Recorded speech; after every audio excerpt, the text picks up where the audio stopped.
نحمده ونصلي على رسوله الكريم أما بعد فأعوذ بالله من الشيطان الرجيم بسم الله الرحمن الرحيم رب اشرح لي صدري ويسر لي أمري واحلل عقدة من لساني يفقهوا قولي. الفاظ کا انالیسس. یا ایھا الذین آمنوا، اے لوگو جو ایمان لائے ہو، لا تقولوا، نہ تم کہو، رائنا رائنا. رائنا کا روٹ ہے رے این یہ. مراعات کا لفظ آپ نے سنا ہوگا، اس سے امر کا صیغہ ہے. رائی، ہماری رعایت کیجیے، ہمارا خیال رکھیے. جیسے انگریزی میں بات کرتے ہوئے اگر کوئی بات سمجھ میں نہ آئے تو کہتے ہیں آئی بیگ یور پارڈن. اسی طرح اردو میں نظر کرم کیجیے. عربی میں گفتگو کرتے وقت اگر کسی شخص کو دوسرے کی بات سمجھ میں نہ آئے تو اس موقع پر کہا جاتا ہے رائنا، ہماری رعایت کیجیے، ہمیں دوبارہ سمجھا دیجیے. ویسے اس کا معنی ہوتا ہے حفاظت کرنا، نگاہ رکھنا، خیال رکھنا. وقولو، اور کہیے، انظرنا. انظرنا نون زوئے رے، نظر، دیکھنا، مہلت دینا، انتظار کرنا. انظرنا، دیکھیے ہم کو یا ہمیں مہلت دیجیے. واسمعوا، اور سنا کرو. وللکافرین، اور کافروں کے لیے عذاب علیم، عذاب ہے دردناک. ما یود الذین کفروا، نہیں چاہتے وہ لوگ جنہوں نے کفر کیا، من اہل الکتاب، اہل کتاب میں سے. یہ کون ہے اہل کتاب؟ یہود و نصارہ دونوں. وللمشرکین، اور نہ مشرک. مشرکین کون تھے؟ اہل عرب. ان کے ینزل، نازل کی جائے، علیکم تم پر، من خیرن، کوئی بھلائی، کوئی اچھی چیز، من ربکم، تمہارے رب کی طرف سے. واللہ، اور اللہ تعالی، یختص، خاص کرتا ہے. اس کا روٹ ہے خے صاد صاد، خاص. برحمتہ، اپنی رحمت کے ساتھ، من یشاء، جس کو چاہتا ہے. واللہ، اور اللہ تعالی، ذو الفضل العظیم، بڑے فضل والا ہے. العظیم بہت بڑا، بہت بڑے فضل والا ہے. ما ننسخ، نہیں ہم منسوخ کرتے. نون سین خے، نسخ. نسخ کرنے کا معنی ہوتا ہے نقل کرنا، ہٹانا، مٹانا. منسوخ کرنا، زائل کرنا، ایک چیز کو ہٹا کر اس کی جگہ دوسری چیز لے آنا. ما ننسخ، نہیں ہم منسوخ کرتے، من آیتن، کوئی آیت، او یا ننسہا، اس کو بھلا دیتے. ننسہا کا لفظ نون سین یہ سے بھی ہے، نسیان سے بھی، اور اگر یہ انسا ہو باب فعل میں تو اس کا معنی ہوتا ہے پوسٹ پون کرنا، مؤخر کرنا. ننسہا، اس کو بھلا دیتے یا مؤخر کر دیتے. نأتی، ہم لے آتے ہیں، بخیرن، بہتر، منہا، اس سے کس سے؟ جو چیز منسوخ کی گئی یا بلوائی گئی. او مثلہا، یا اسی کی طرح. الم تعلم، کیا تم جانتے نہیں، ان اللہ، بے شک اللہ تعالی، علی کل شیء قدیر، ہر چیز پر قدرت رکھنے والا ہے. الم تعلم، کیا تم نے جانا نہیں، ان اللہ، بے شک اللہ تعالی، لہو، اس کے لیے ہے، ملک، بادشاہی، السماواتی، آسمانوں کی، والارض، اور زمین کی، وما لکم، اور نہیں تمہارے لیے، من دون اللہ، اللہ کے سوا، من ولی، کوئی دوست، ولا نصیر، اور نہ کوئی مددگار. جیسے قدیر ہے نا، ایسے ہی نصیر ہے. اور کون سا لفظ ایسا پڑھا آپ نے؟ بشیر، نذیر، کریم، بصیر، امین. تو ان لفظوں کو کہتے ہیں یہ فعیل کے وزن پر ہے. فے این یہ لام، فعیل، جیسے فاعل کے وزن پر تھا نا، یا فاعلون کے وزن پر تھا. ہاں، یہ جیسے اس دن آپ کو بتایا گیا تھا نا کہ مختلف وزن آپ کو معلوم ہو جائے تو آپ کا کام بہت آسان ہو جائے گا. تو یہ لفظ میں اسی لیے آپ سے کہہ رہی تھی کہ فعیل اور قدیر اور نصیر اور نذیر اور بشیر، تاکہ جب ایک جیسے ساؤنڈ کرنے والے لفظ اگر آپ پڑھیں گے تو ترجمہ روٹ کا پتہ چل جائے گا. اچھا یہ بے شین رے، اس کا مطلب تو ہوتا ہے خوشخبری، تو بشیر کا مطلب خوشخبری دینے والا. ہاں، تو روٹ پتہ ہو اور اس کا وزن پتہ ہو تو ایک دم سے آپ معنی نکالیں گے، پھر آپ کو کوئی بھٹکا نہیں سکتا. اور یہ یاد رکھیے کہ جب تک صحیح معنی نہیں آتا، صحیح تفسیر نہیں کر سکتے، صحیح طور پر قرآن پاک کو سمجھ نہیں سکتے. ٹھیک ہے نا؟ تو یہ جو اتنا سٹریس ورڈز پر ہے وہ اسی وجہ سے ہے کہ آپ کا فہم درست ہو. ام یا تریدون، تم چاہتے ہو، ان تسألو، کہ تم سوال کرو، سین حمزہ لام سأل، رسولکم، اپنے رسول سے، کما جیسا کہ سئلا، سوال کیے گئے، موسیٰ علیہ السلام. سوال جو ہوتا ہے نا، لفظ سوال یا سوال، اس کے کئی معنی ہوتے ہیں. مانگنا، درخواست کرنا، مطالبہ کرنا، پوچھنا، پرسش کرنا، سوال کرنا، اعتراض کرنا. تو سوال کرنے کی مختلف صورتیں ہوتی ہیں. بعض اوقات اعتراض کے لیے سوال کیا جاتا ہے نا؟ آپ لوگ جب سوال کرتے ہیں تو کیا کرتے ہیں؟ اعتراض کرتے ہیں، ایسا کیوں؟ بعض اوقات تحقیق کے لیے سوال کیا جاتا ہے. تحقیق کیا ہوتی ہے؟ انویسٹیگیشن کے لیے. اچھا یہ کیا ہے، کیا چیز ہے. اسی طرح بسا اوقات مذاق اڑانے کے لیے سوال کیا جاتا ہے، کسی کو لیٹ ڈاؤن کرنے کے لیے، تحقیر کے لیے. اب آپ دیکھیے کہ اس میں سے پسندیدہ کون سا ہے، تحقیر کرنے کے لیے یا اعتراض کرنے کے لیے؟ تحقیق کرنے کے لیے. جب آپ سوال لکھیے تو اپنے آپ سے پوچھئے تحقیق کے لیے ہے، تحقیر کے لیے ہے، یا پھر اعتراض کے لیے؟ مقصد کیا ہے؟ اب اجر کس کے لیے ہوگا؟ جس کا سوال تحقیق کے لیے ہوگا، یہ پسندیدہ ہوتا ہے. ہاں، لیکن اگر سوال اعتراض کے لیے ہو، محض دوسرے کے کیڑے چننے کے لیے یا دوسرے کو لیٹ ڈاؤن کرنے کے لیے، تو ناپسندیدہ ہے. اسی طرح دوسرے کو بے وقوف بنانے کے لیے یا اس کو رسوا کرنے کے لیے، تو یہ بھی درست نہیں ہے. یعنی سوال بذات خود اچھا برا نہیں ہوتا، اس کے پیچھے نیت یا جذبہ وہ اس کو اچھا یا برا بنا دیتے ہیں. من قبل، اس سے پہلے.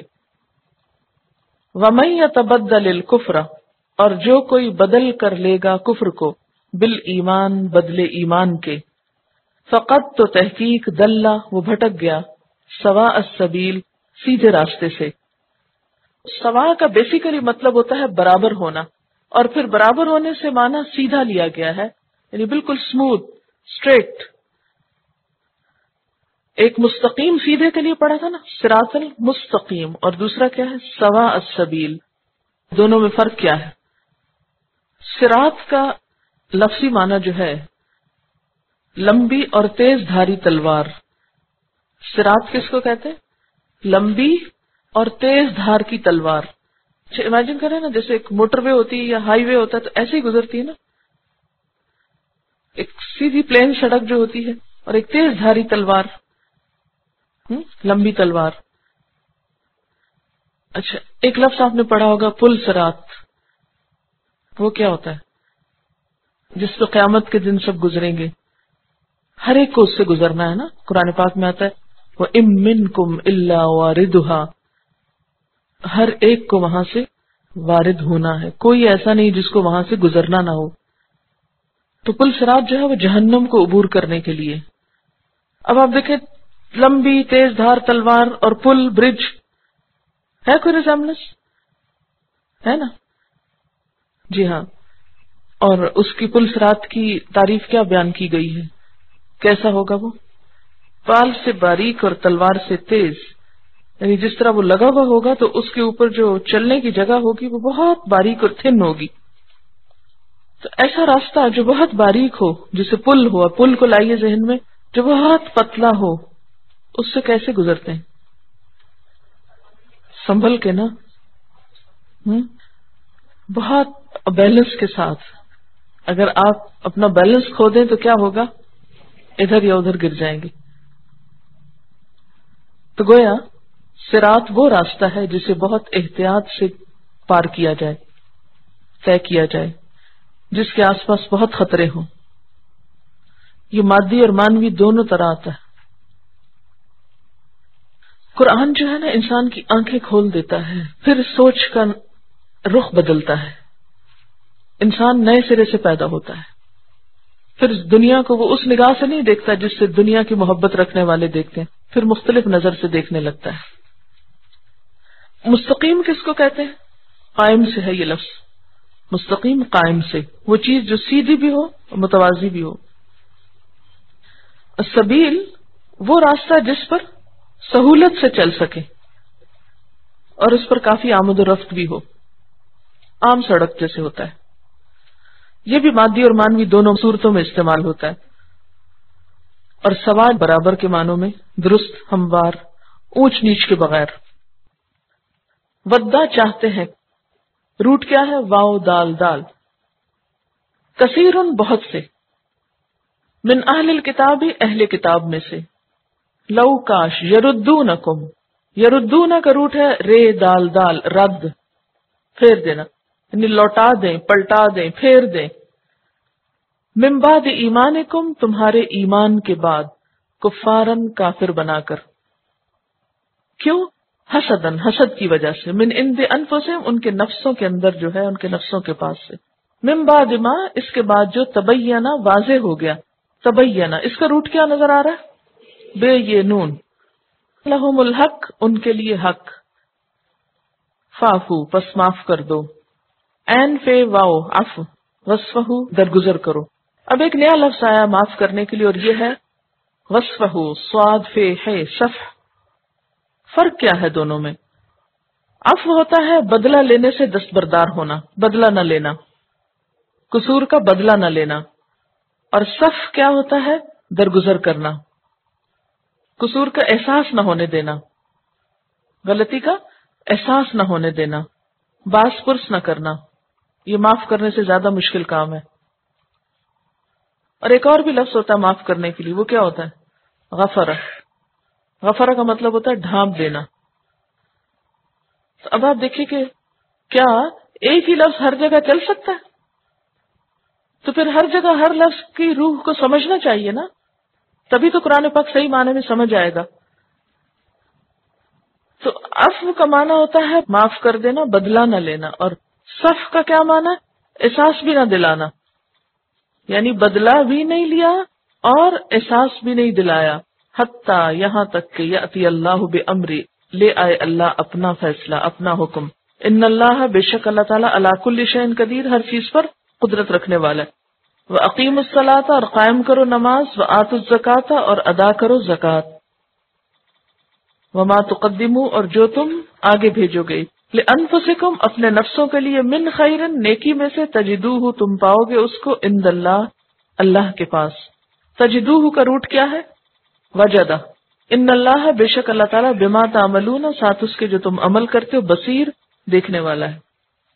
وقالو، اور وہ کہتے ہیں، لن يدخل الجنت، ہرگز نہ داخل ہوں گے جنت میں، الا مگر، من کانا، جو کوئی ہوئے، ہودن، یہودی. حائد کی جمع ہے الف حمزہ دال، حائد. او نصارہ، یہ کس کی جمع ہے؟ نصارہ، نصرانی کی. تل کا یہ امانیہم، ان کی خواہشات ہے. قل، کہہ دیجئے، ہاتو، لے آؤ، ہاتو برہانکم، اپنی دلیل. برہان یہ نیا لفظ ہے.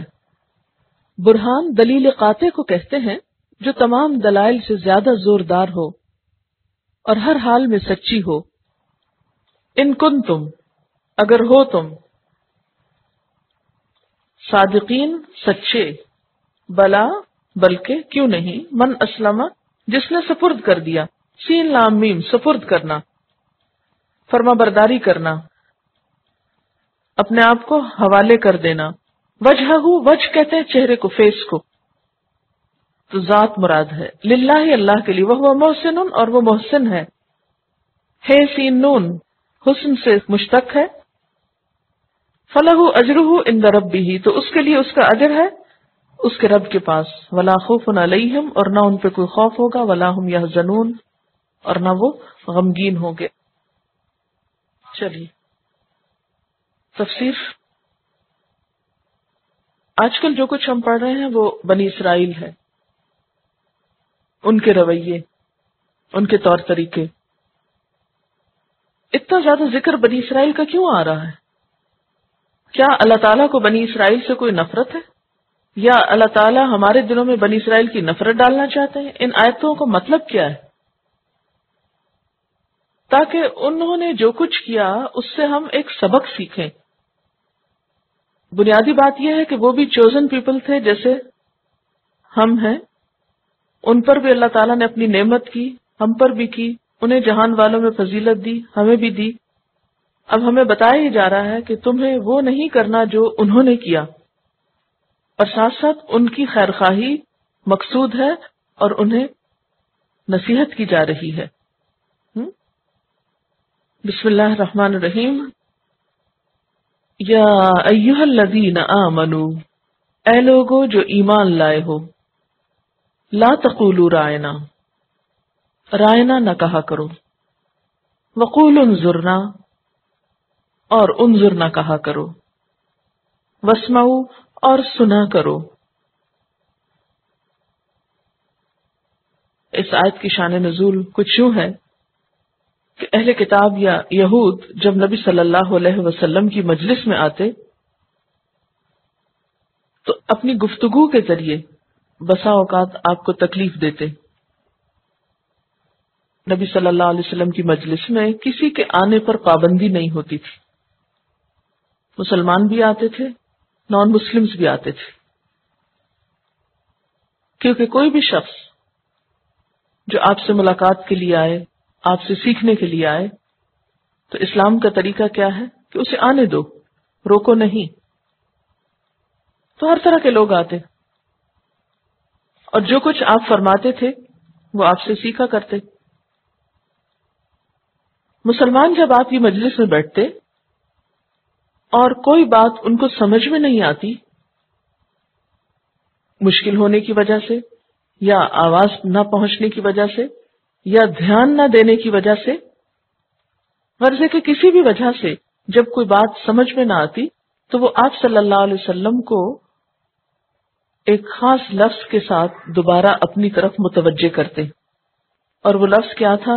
رائنا، ہماری رعایت کیجیے، یعنی آپ دوہرا دیجیے بات کو، ہمیں سمجھ میں نہیں آیا، آپ پھر سے فرما دیجیے۔ تو چونکہ مسلمانوں کے علاوہ یہود بھی آپ کی مجلس میں آتے، تو ان کا طریقہ کیا تھا کہ مختلف الفاظ کو بدل دیا کرتے تھے۔ کسی سے گفتگو کرتے وقت مثلا کسی کا نام اگر بگاڑ دیا جائے تو ایسا کیوں ہوتا ہے؟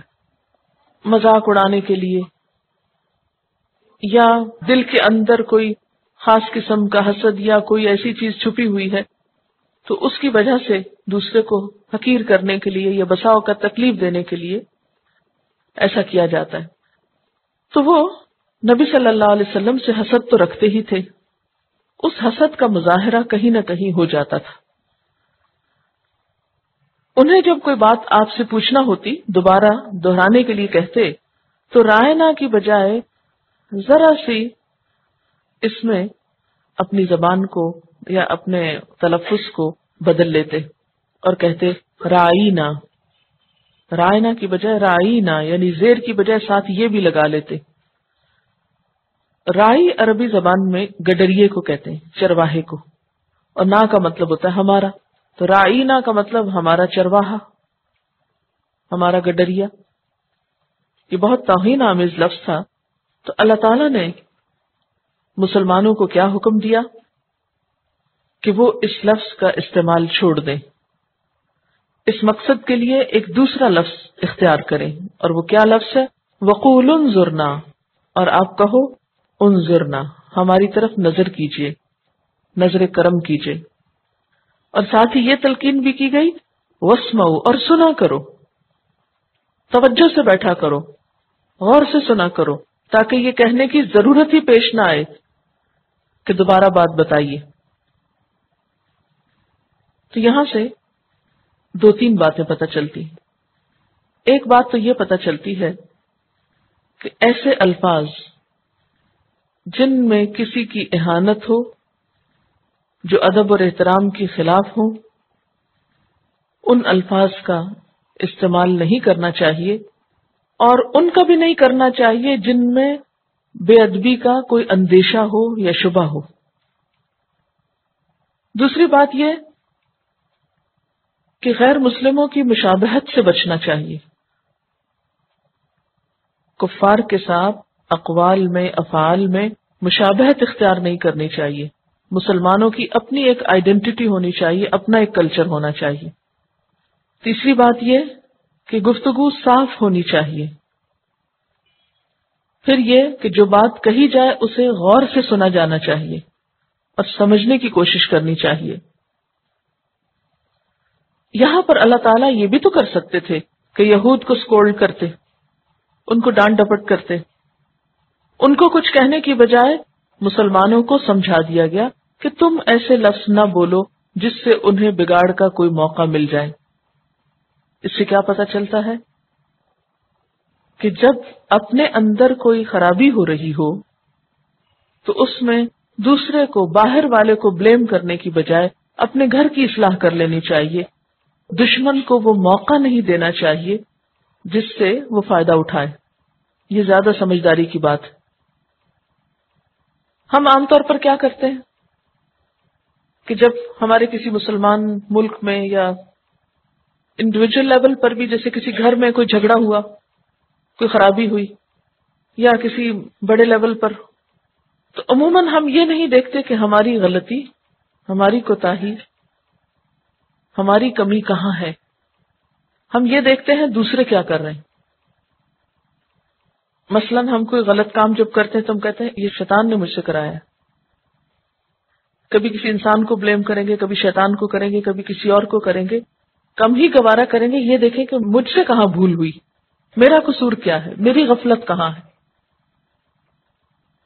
تو یہاں بجائے اس کے کہ آپ صلی اللہ علیہ وسلم یہود کو کچھ کہتے، اللہ تعالیٰ نے مسلمانوں کو سمجھا دیا کہ تم اپنا طریقہ بدل لو تاکہ انہیں موقع ہی نہ دو. یہ زیادہ سمجھداری کی بات ہے. پھر فرمایا وَلِلْكَافِرِينَ عَذَابٌ أَلِيمٌ، اور کافروں کے لیے دردناک عذاب ہے. مَا يَوَدُّ الَّذِينَ كَفَرُوا مِنْ أَهْلِ الْكِتَابِ وَلَا الْمُشْرِكِينَ، نہیں چاہتے وہ لوگ جنہوں نے کفر کیا اہل کتاب میں سے ہوں، وَلَا الْمُشْرِكِينَ، اور نہ مشرک چاہتے ہیں. کیا نہیں چاہتے؟ أَن يُنَزَّلَ عَلَيْكُم مِّنْ خَيْرٍ مِّن رَبِّكُمْ، کہ تمہارے اوپر تمہارے رب کی طرف سے کوئی بھی خیر نازل ہو. یعنی یہ تو تمہارے دشمن ہیں ہی. دشمن کب چاہتا ہے کہ تمہیں کوئی خیر یا بھلائی ملے؟ وَاللَّهُ يَخْتَصُّ بِرَحْمَتِهِ مَن يَشَاءُ، اور اللہ اپنی رحمت کے ساتھ جسے چاہتا ہے خاص کر دیتا ہے. وَاللَّهُ ذُو الْفَضْلِ الْعَظِيمِ، اور اللہ بڑے فضل والا ہے. اللہ فضل عظیم والا ہے. اس میں مسلمانوں کو کیا سمجھایا جا رہا ہے کہ تمہارے دشمن اور حاسد موجود ہیں، ان کو جگ ہنسائی کا موقع نہ دو. وہ تو پہلے ہی نہیں چاہتے تھے کہ تمہیں کچھ خیر ملے، کوئی نعمت ملے، لیکن اللہ تعالیٰ نے ان کے چاہنے نہ چاہنے پر فیصلہ نہیں کیا، بلکہ اپنی خاص رحمت کو جس کو چاہا نوازا. واللہ ذو الفضل العظیم، اور اللہ تعالیٰ تو بہت بڑے فضل والا ہے. پھر ایک اور اعتراض،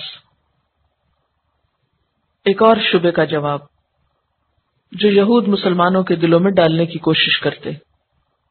اور وہ ایسا کیوں کرتے تھے؟ تاکہ مسلمانوں کے دل قرآن پاک سے بدظن ہو جائیں. آپ نے یہ تو پیچھے کئی دفعہ پڑھا ہے کہ قرآن پاک پچھلی کتابوں کی تصدیق کرتا ہے. پچھلی کتابوں میں جو کچھ آیا ہے ان کو ماننے کو کہتا ہے. لیکن اس کے ساتھ ساتھ یہ بات بھی یاد رکھیے کہ قرآن پاک میں کئی ایسے احکامات آئے ہیں جو اس سے پہلے تورات میں نہیں تھے. یا بعض احکامات میں تبدیلی کر دی گئی ہے، یہ چیز یہود کے لیے بہت ناگوار تھی. تو اس کا جواب اگلی آیت میں دیا گیا ہے، ما ننسخ من آیت او ننسها نأتی بخیر منها او مثلها. ہم اپنی جس آیت کو منسوخ کر دیتے ہیں یا بھلا دیتے ہیں اس کی جگہ اس سے بہتر لاتے ہیں یا کم از کم ویسی ہی لے آتے ہیں.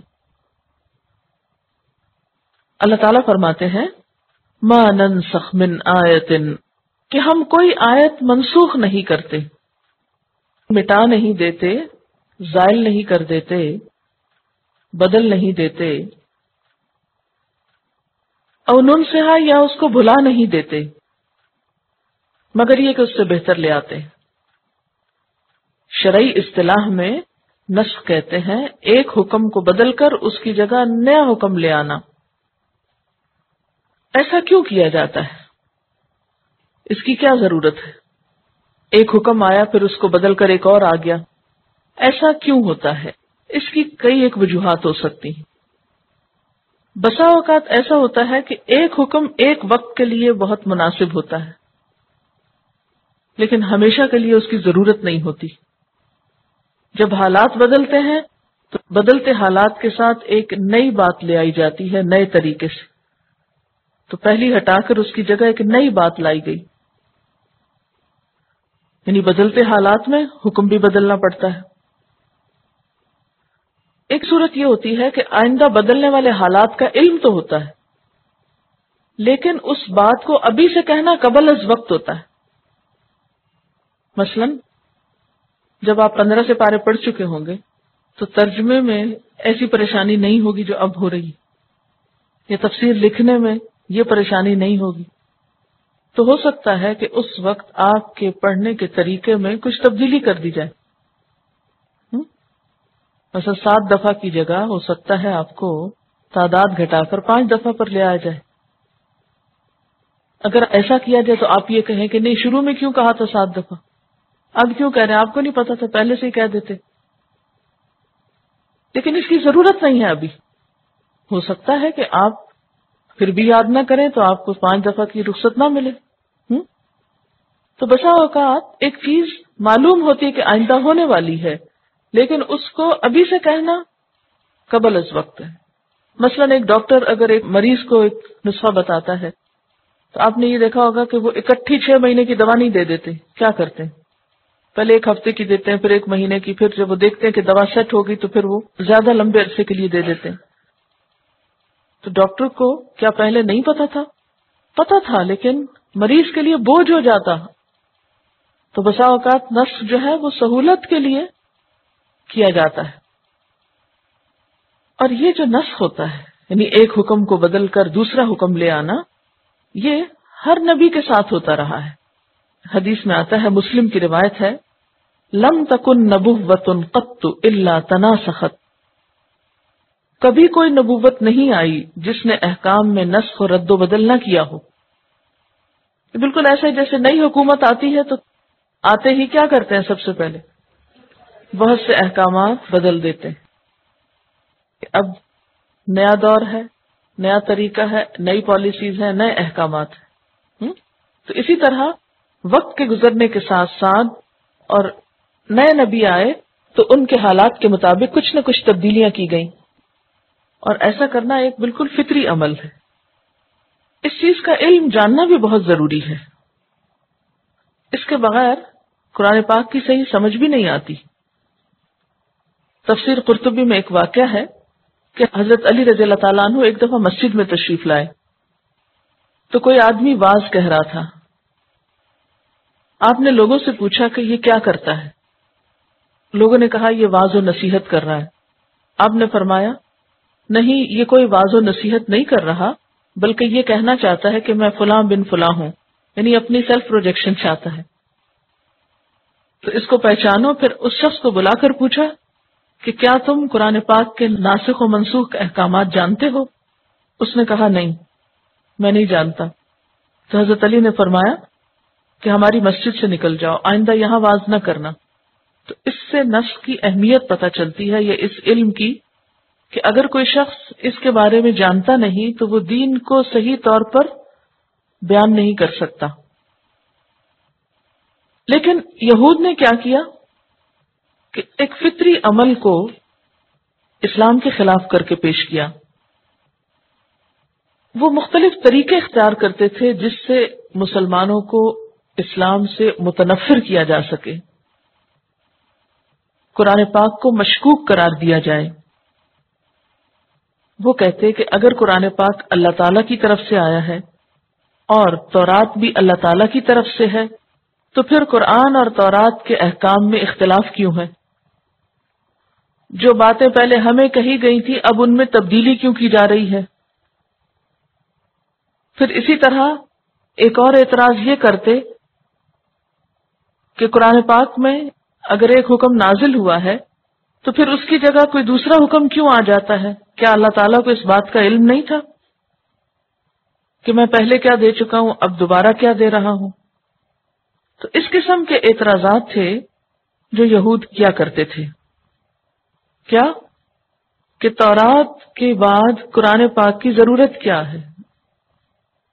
اگر تورات اللہ کی طرف سے اور قرآن تو دونوں میں فرق کیوں ہے؟ تورات ہی کافی ہے.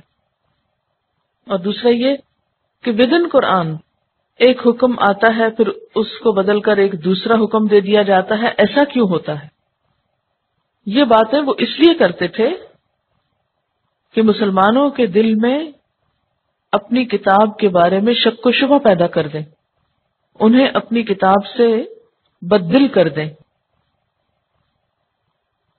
تو اللہ تعالیٰ اس کا جواب دیتے ہوئے فرماتے ہیں ما ننسخ من آیت، نہیں ہم منسوخ کرتے کوئی بھی آیت، او ننسہا یا ہم اس کو بھلا دیتے، نأتی بخیر منہا ہم اس سے بہتر لے آتے ہیں.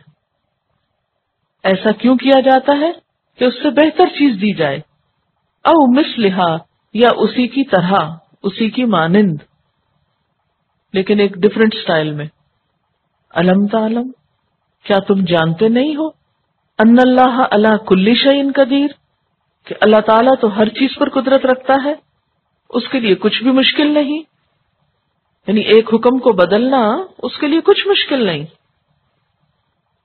ایک چیز کو بھلوا دینا اور پھر اس سے بہتر دے دینا یا اس جیسی کوئی اور دے دینا، اس کے لیے کیا مشکل ہے؟ قرآن پاک میں نسخ کی کچھ مثالیں آپ کو بتاؤں گی. مثلاً یہ ہے کہ نسخ کی ایک قسم ہوتی تھی جس میں تدریج ہوتی تھی، گریجولی ایک چیز دی جاتی تھی. اس کی بہت بڑی مثال جو ہے وہ شراب کی ہے. شراب کی حرمت کا پہلا حکم سورۃ البقرہ میں آیا، آیت 219 میں، یسألونک عن الخمر والمیسر. اس وقت شراب کے بارے میں معمولی سی بات کی گئی، قل فیہما اسم کبیر ومنافع للناس، کہ ان دونوں میں گناہ بھی ہے اور لوگوں کے فائدے کی چیز بھی ہے. تو لوگ ٹھٹک گئے کہ ہاں یہ گناہ کی چیز ہے اس لیے اسے چھوڑ دینا چاہیے، لیکن قطعی حکم ابھی نہیں آیا تھا. تو دوسری دفعہ پھر حکم آیا سورۃ النساء کی آیت 43 میں، یا ایھا الذین آمنوا لا تقربوا الصلاۃ وانتم سکارى، اے لوگو جو ایمان لائے ہو نماز کے قریب نہ جاؤ جبکہ تم نشے کی حالت میں ہو. تو اس سے مزید ٹھٹکے لوگ کہ اچھا چلیں نماز کے اوقات یا ان کے قریب ہم نہیں پیتے. پھر ایک تیسرا حکم آیا اور مکمل طور پر اس کو حرام کر دیا گیا، اور وہ کیا تھی، یا ایھا الذین آمنوا انما الخمر والمیسر والانصاب والازلام رجس من عمل الشیطان فاجتنبوہ. یہ سورۃ المائدہ کی آیت 90 جس میں آتا ہے اے ایمان والو بے شک شراب اور جوا گندے شیطانی کام ہے، اس سے اجتناب کرو. اب پہلے نہیں کہا گیا فاجتنبوہ، صرف اتنا کہہ دیا گیا کہ ہاں اس میں گناہ کی بات ہے. پھر دوسرا حکم آیا تو کہا گیا کہ نہیں نماز کے قریب نہیں پیو. تیسرا حکم آیا تو کیا کہا گیا، اب اس سے رک جاؤ، کیونکہ سورۃ المائدہ کی آیت 91 کے آخر میں آتا ہے فَهَلْ أَنْتُمْ مُنْتَهُونَ، کیا تم رکنے والے ہو، رکو گے کہ نہیں. ٹھیک ہے. اسی طرح نسخ کا ایک اور طریقہ یہ ہوتا ہے کہ اس میں حکم بھی اور ان کے الفاظ دونوں ہی چلے جاتے ہیں، جس کو انسا کہتے ہیں، بھلوا دینا، یعنی الفاظ اور تلاوت دونوں ہی ختم ہو جاتے ہیں۔ اس کی مثال مثلا سورۃ البقرہ کی آیت 26 ہے، ان اللہ لا یستحی ان یضرب مثلا ما بعودۃ فما فوقہا، بے شک اللہ تعالیٰ نہیں شرماتا کہ بیان کرے کوئی مثال کسی مچھر کی یا اس سے بڑھ کر یا اس سے کمتر کسی چیز کی۔ تو اب آپ پورا قرآن پاک کھول کے دیکھ لیجئے، کہیں بھی مچھر کی بات تو ہے نہیں، تو پھر یہ کیوں کہا گیا؟ تو اس کے بارے میں علماء یہ کہتے ہیں کہ کوئی آیت پہلے تھی جس میں مچھر کا ذکر آیا تھا، پھر بعد میں وہ آیت بھلوا دی گئی۔ بھلوانے کا مطلب کیا کہ نبی صلی اللہ علیہ وسلم کے دل سے وہ اٹھا لی جاتی تھی، ٹھیک ہے، لیکن اس کا کہیں دوسری جگہ اشارہ موجود ہوتا تھا۔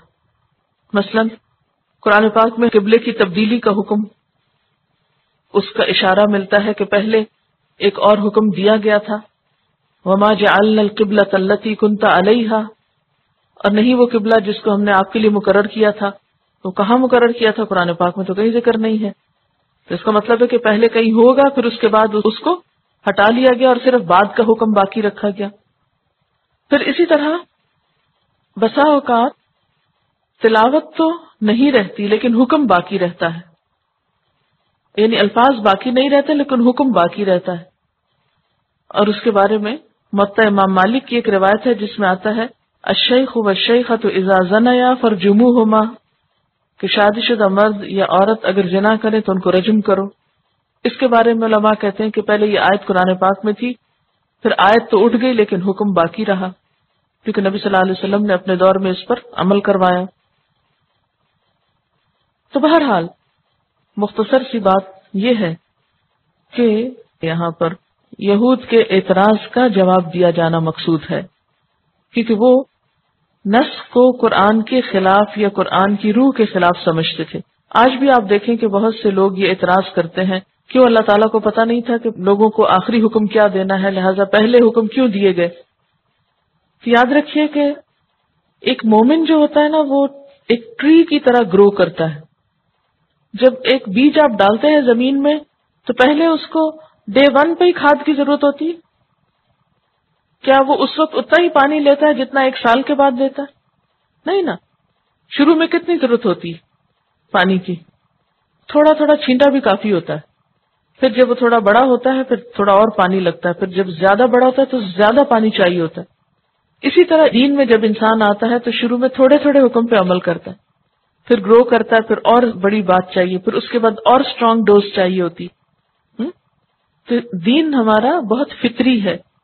آج بھی آپ دیکھیں کہ اگر ایک شخص جو نیا مسلمان ہوتا ہے تو آپ پہلے ہی دن اس کو ہر بات پہ پابند کرا دیں گے، سب کام پہلے ہی دن اس پہ لاد دیں گے؟ نہیں نا، گریجولی اینڈ سلولی، تھوڑا تھوڑا تھوڑا تھوڑا۔ تو دین کی اس حکمت کو انہوں نے دین کے خلاف استعمال کیا، مسلمانوں کا مذاق اڑانے کے لیے۔ پھر اللہ تعالیٰ فرماتے الم تعلم، کیا تم جانتے نہیں ہو؟ کس بات کو؟ ان اللہ، کہ بے شک اللہ تعالیٰ لہو ملک السماوات والارض، اسی کے لیے ہے آسمان و زمین کی بادشاہت، وما لکم من دون اللہ من ولی ولا نصیر، اور تمہارے لیے اللہ کے سوا نہ کوئی دوست ہے اور نہ کوئی مددگار ہے۔ یہ بات کیوں کہی گئی؟ اس لیے کہ اس سے پیچھے کہا گیا تھا کہ وللکافرین عذاب علیم، اور پھر ان اللہ علی کل شیء قدیر، جو مسلمان غیروں کے پروپیگنڈے کا شکار ہو کر اپنے دین کو چھوڑ بیٹھے گا وہ اللہ تعالیٰ کی پکڑ سے کہیں نہیں جا سکتا۔ اور ہم سب کو یاد رکھنا چاہیے کہ اگر ہم اللہ کی دوستی یا اللہ کا قرب یا اللہ تعالیٰ کی رضا کو چھوڑ کر کوئی اور طریقہ اختیار کریں گے تو پھر پوری دنیا بھی مل جائے تو ہمیں کوئی فائدہ نہیں پہنچا سکتی۔ اچھا، اب ہونے یہ لگا کہ جب غیر مسلم مسلمانوں کے اندر ایسے وسوسے پیدا کرتے تو وہ آ کر حضور صلی اللہ علیہ وسلم سے کوسچنز کرتے تھے، اور بسا اوقات بیکار قسم کے سوال کرتے. یہود چونکہ اعتراض کرتے تھے یہ تمہاری کتاب کیا ہے، کبھی ایک حکم آ جاتا ہے کبھی دوسرا آتا ہے پھر کوئی اور آ جاتا ہے، تو کئی سادہ لوگ مسلمان متاثر ہو جاتے اس پروپیگنڈے سے، اچھا ہے ہمارے دین میں یہ کیوں ہے، وہ شرمندہ ہونے لگتے، پھر ان کو بے چینی ہوتی، رسول تو سچے ہیں مگر یہ باتیں کیوں ہیں ہمارے دین میں، پھر آ کر وہ حضور سے سوال شروع کر دیتے. آج بھی ایسا ہوتا ہے. آج بھی مسلمانوں کا حال یہی ہو چکا ہے کہ جب وہ نان مسلم سے اسلام کے خلاف کوئی بات سنتے ہیں تو پریشان ہو اٹھتے ہیں، پھر وہ اسکالرز کے ساتھ جو جرح کرتے ہیں اور بحث کرتے ہیں وہ کیا ہوتے، یہ کیوں ہے، یہ کیسے ہے، یہ کس لیے ہے، ایسا نہیں ہونا چاہیے تھا. تو اپنے ہی دین پر ہم خود اعتراض شروع کر دیتے ہیں. آپ کو اپنے دین پر کبھی کوئی آبجیکشن ہوا؟ آپ تو کہیں گے بالکل نہیں، کبھی نہیں ہوا. اور ابھی سوال آئیں گے تو آپ دیکھیے پھر کیوں ہوگا اس میں، یہ کیوں کہا اللہ تعالیٰ نے. سوال نصف علم ہوتا ہے، آدھا علم ہوتا ہے. سوال کے ذریعے انسان وہ کچھ سیکھتا ہے جو محض بات سے نہیں سیکھ سکتا، لیکن اگر سوال کی نیت درست نہ ہو، سوال کا انداز درست نہ ہو تو اس چیز کو ناپسند کیا گیا ہے. فرمایا ام تریدون، یا تم بھی چاہتے ہو. تم کون ہے یہاں؟ مسلمان. کیا؟ ان تسألوا رسولکم، کہ تم بھی اپنے رسول سے ایسے ہی سوال کرو. کما سئل موسیٰ من قبل، جیسے اس سے پہلے موسیٰ علیہ السلام سے سوال کیے گئے. کیسے سوال کیے گئے تھے ان سے؟ گائے کا واقعہ یاد کر لیجئے. اور بسا اوقات غلط قسم کا سوال انسان کے ایمان کو لے جانے کا سبب بن جاتا ہے. اسی لیے فرمایا وَمَن يَتَبَدَّلِ الْكُفْرَ بِالْإِيمَانِ، اور جو ایمان کے بدلے کفر لے لے گا فَقَدْ ضَلَّ سَوَاءَ السَّبِيلِ، وہ سیدھے راستے سے بھٹک گیا. یعنی بہت زیادہ سوال مت کرو، اور سوالوں میں ایسے سوال نہ کرو کہ جس سے ایمان جائے، اور جس نے ایمان چھوڑ کر کفر لے لیا اس نے اپنا نقصان کیا، وہ پھر سیدھے راستے پہ نہیں جا سکتا. حضرت ابو ہریرہ رضی اللہ تعالیٰ عنہ سے روایت ہے، آپ صلی اللہ علیہ وسلم نے فرمایا جو میں چھوڑ دوں تم بھی اسے چھوڑ دو. یعنی جو بات میں نے تم کو نہیں بتائی تو تم بھی فی الحال اس کو مت پوچھو. یعنی لا تسألوا عن اشیاء ان تبد لکم تسؤکم، ایسی چیزوں کے بارے میں مت پوچھو کہ اگر تمہیں بتائی جائیں ابھی سے تو تمہیں ناپسند ہوں. تم سے پہلے لوگ انبیاء سے کثرت سوالات اور اختلافات کی بنا پر ہلاک کر دیے گئے.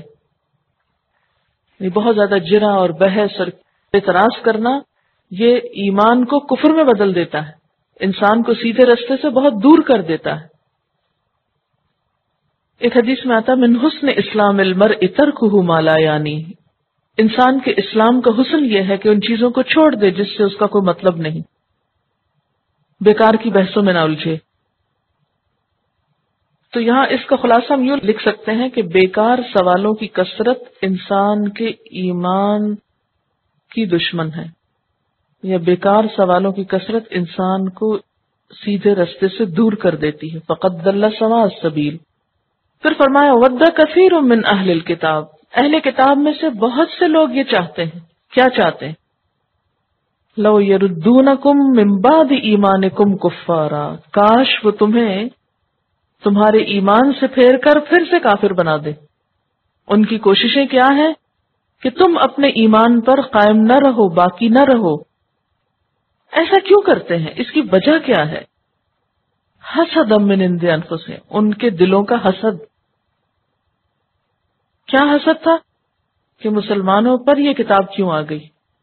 ایکچولی بنی اسرائیل جو تھے نا، یہ بنی اسماعیل کو بہت حقیر سمجھتے تھے. ان کو امی کہتے، ان پڑھ کہتے، اپنے سے بہت چھوٹا سمجھتے تھے، الٹریٹ لوگ.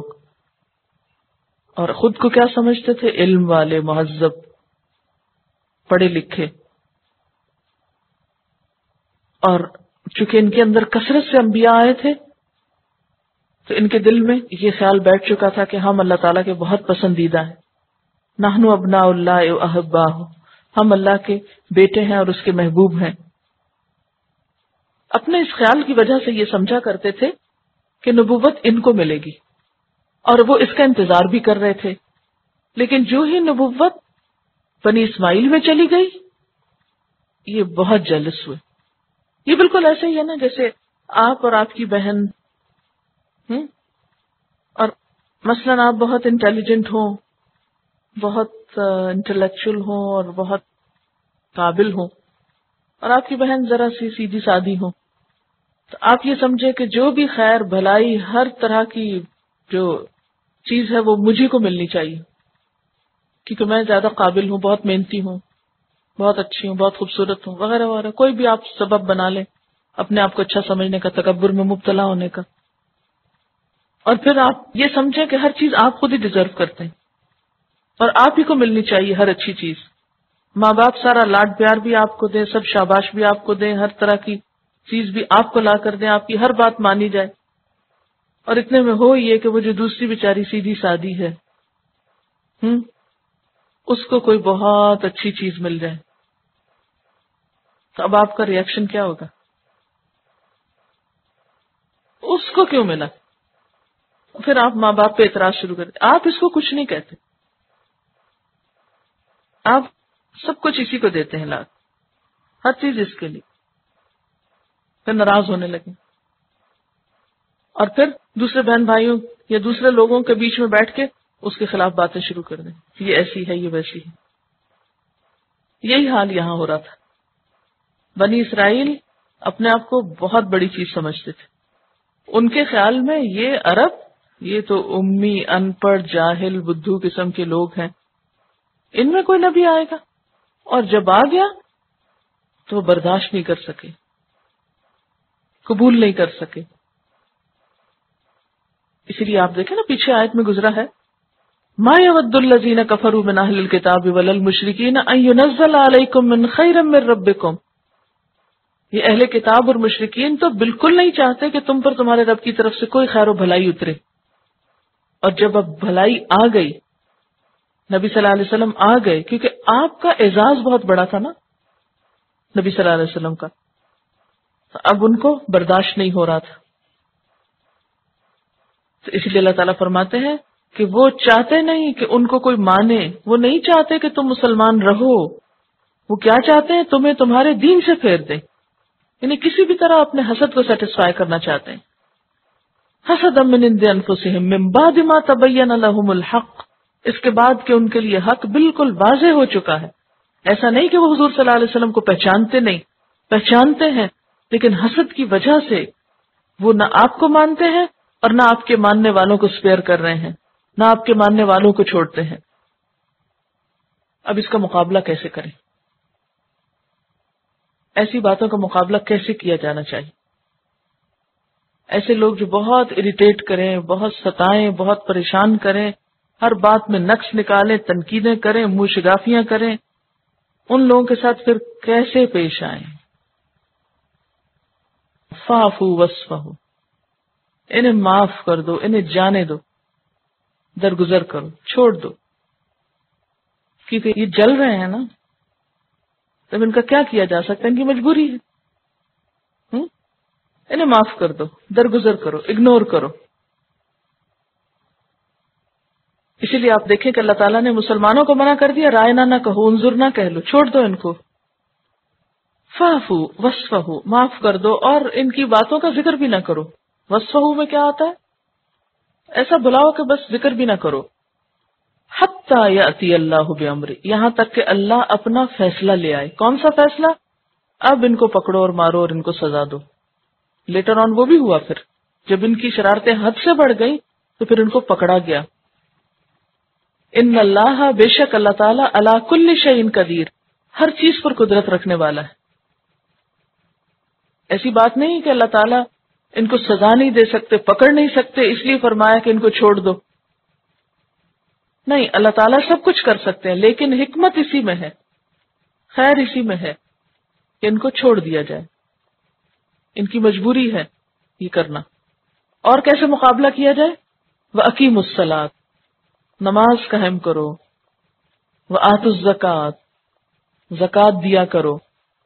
کتنا خوبصورت سبق یہاں سکھایا گیا ہے حاسدوں سے نبٹنے کا. اس میں ہمارے لیے کیا سبق ہے کہ اگر کوئی تم سے جیلس ہو تو تم کو کیا کرنا ہے؟ معاف کرنا ہے، اور اس کی پہنچائی ہوئی اذیتوں اور تکلیفوں پر اللہ تعالیٰ سے مدد لینے کے لیے وَاسْتَعِینُوا بِالصَّبْرِ وَالصَّلَاةِ، اقیموا الصلاۃ وآتوا الزکوٰۃ، اور اپنا مال خرچ کرو، کیونکہ مال کا خرچ کرنا، صدقہ خیرات کرنا مصیبتوں کو دور کرتا ہے، دل میں سکون کا سبب ہے۔ اور اگر مال نہیں ہے تو بھی وَمَا تُقَدِّمُوا لِأَنفُسِكُم مِّن خَيْرٍ، اپنے نفسوں کے لیے تم کوئی بھی خیر آگے بھیجو گے، یعنی صرف نماز اور زکوٰۃ ہی نہیں بلکہ کوئی بھی اچھا کام جو تم کرو گے، تجدوہ عند اللہ، تم اس کو اللہ کے پاس پا لو گے۔ گویا ہر نیکی کیا ہے؟ ہر نیکی دراصل قیامت کے دن اجر کی شکل میں سامنے آ جائے گی۔ جو کچھ آج آگے بھیجو گے، آخرت انویسٹمنٹ بینک میں جو جمع کراؤ گے، کل وہی کچھ کیش کراؤ گے۔ وما تقدموا، جو آگے بھیجو گے، ہم آج یہاں ہیں نا، کل آگے جانا ہے، تو آج یہاں بیٹھ کے آگے کے لیے کچھ بھجواتے رہیں، گھر سجاتے رہیں، بناتے رہیں۔ جیسے کوئی شخص ایک ملک میں رہتا ہے، اوورسیز جا کے کمائی کرتے ہیں لوگ، پھر کیا کرتے ہیں؟ وہاں سے پیسے بھیجتے رہتے ہیں اپنے ملک میں، پھر جب واپس آتے ہیں تو کیا کرتے ہیں؟ اس کو نکلوا لیتے ہیں۔ بالکل اسی طرح دنیا میں انسان جو کمائی کر رہا ہے وہ آخرت میں بھیج رہا ہے، دوسری دنیا میں بھیج رہا ہے۔ جب انسان خود وہاں پہنچے گا اور اپنی جنت دیکھے گا، اچھا یہ چیز، یہ، اور بتایا جائے گا یہ فلاں جو عمل کیا تھا نا، یہ وہ رکھا ہے، فلاں جو نیکی کی تھی یہ وہ رکھی ہے، یہ جو اس کو معاف کیا تھا یہ وہ ہے، یہ جو درگزر کیا تھا، یہ جو زکوٰۃ دی تھی، یہ جو نماز پڑھی تھی، یہ جو اچھے کام کیے تھے، یہ سب سجے ہوئے مل جائیں گے وہاں۔ لیکن اگر کوئی بھیجے ہی نہیں، اگر بھیجیں گے ہی نہیں تو پھر کیا بنے گا؟ خالی۔ تو وہاں کے لیے بھجوانا ضروری ہے، کچھ کرنا ضروری ہے۔ وما تقدموا لانفسکم من خیر تجدوہ عند اللہ، اللہ کے پاس سب محفوظ ہیں، سب حفاظت سے رکھی ہوئی چیزیں، جا کے لے لو گے۔ اس لیے دینے میں گھبرایا نہ کرو کہ جا رہی ہے چیز، ہاتھ سے نکل گئی، نہیں گئی، محفوظ ہو گئی۔ ان اللہ بما تعملون بصیر، بے شک اللہ تعالیٰ ساتھ اس کے جو تم عمل کرتے ہو دیکھ رہا ہے، اس کو سب پتا ہے۔ جنت کا فیصلہ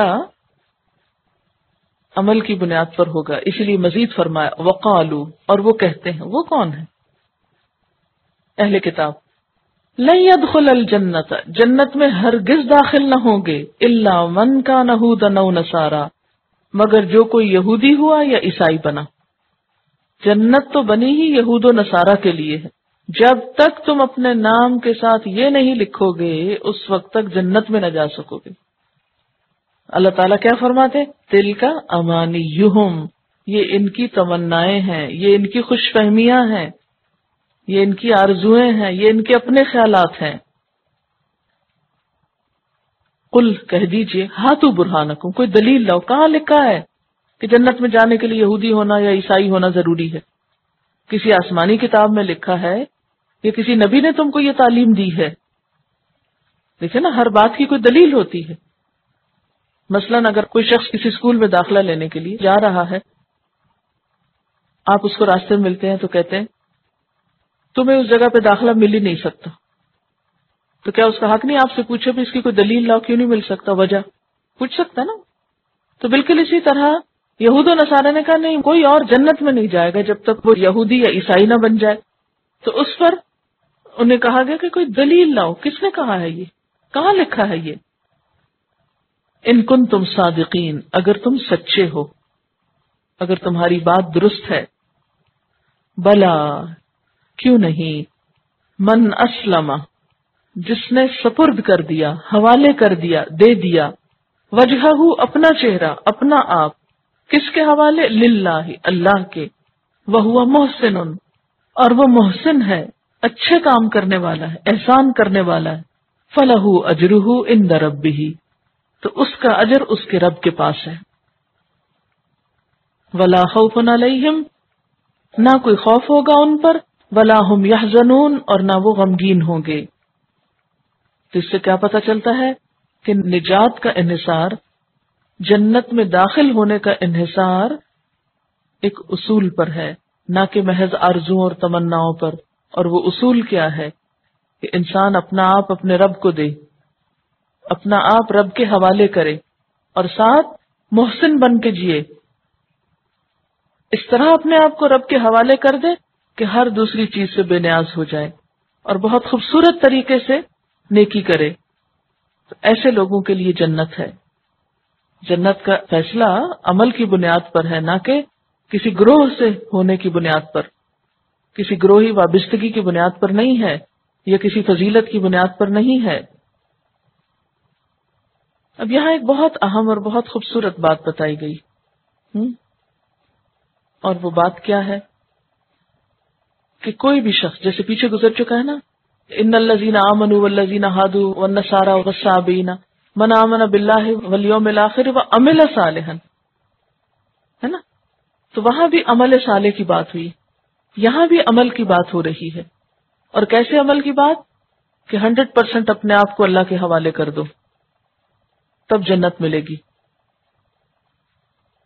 اب میرا سوال آپ سے یہ ہے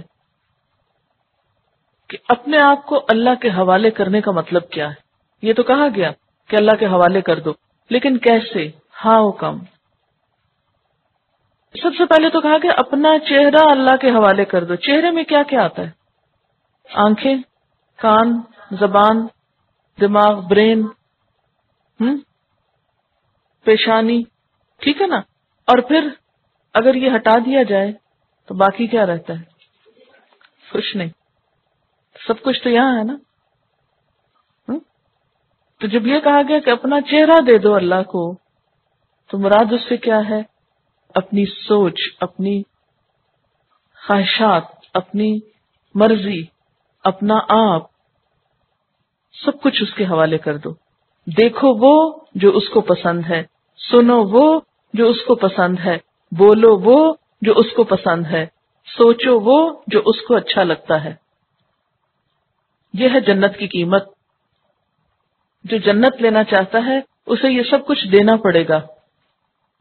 یہ نہیں ہو سکتا کہ ہم دیکھیں وہ جو ہماری خواہش ہے، ہمارا دل چاہتا ہے، سنیں وہ جو ہمارا دل چاہتا ہے، بولیں وہ جو ہمارا دل چاہتا ہے، اور جب کل جائیں تو کہیں جنت دے دیجئے.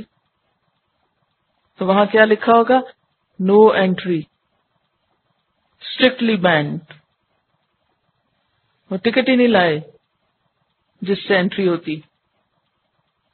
اس کے لیے کیا چاہیے تھا؟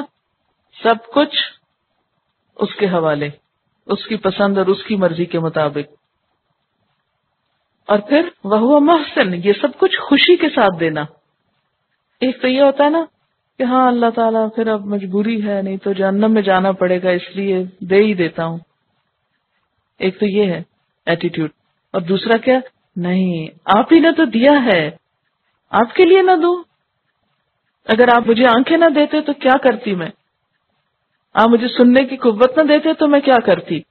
آپ کی چیز ہے، آپ لے لیجئے، آپ ہی کی مرضی کے مطابق استعمال کروں گی، آپ ہی کی خوشی کے لیے استعمال ہوگی. تو پھر بھی احسان تو نہیں ہے نا. حق تو یہ کہ حق ادا نہ ہوا.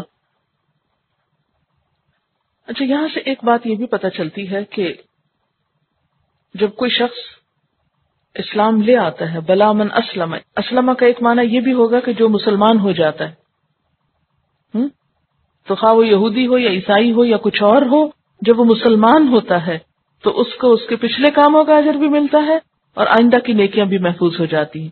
حضرت ابو سعید خدری کہتے ہیں کہ میں نے آپ صلی اللہ علیہ وسلم کو یہ فرماتے ہوئے سنا ہے کہ جب کوئی شخص ایمان لائے اور ٹھیک طور پر لائے تو اس کی سابقہ تمام برائیاں دور کر دی جاتی ہیں، اور اس کے بعد جو حساب شروع ہوگا وہ یوں ہوگا کہ ہر نیکی کے عوض 10 سے لے کر 700 نیکیاں، ہر نیکی کے عوض 10 کم از کم اور 700 تک، بلکہ اس سے بھی زیادہ لکھی جائیں گی.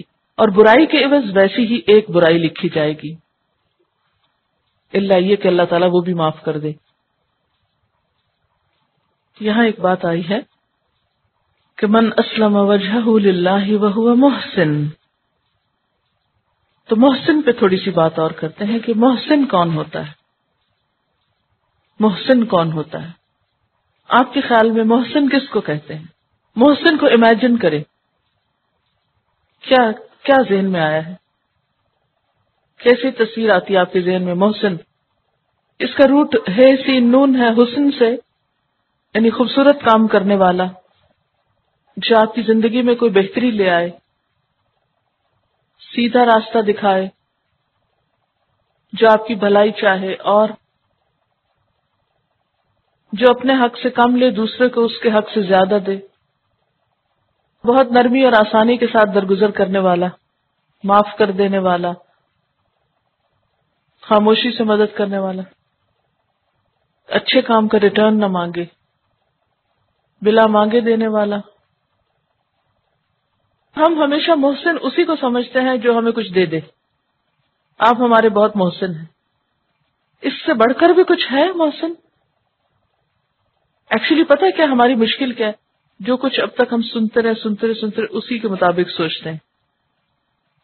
ہم امیجن نہیں کرتے کہ محسن ایک خوبصورت انسان ہے، اللہ کا پسندیدہ انسان ہے، جس کی ہر ادا سے خوبصورتی جھلکتی ہے، جس کا ہر کام خوبصورت ہوتا ہے، ہر کام کو خوبصورتی سے کرتا ہے۔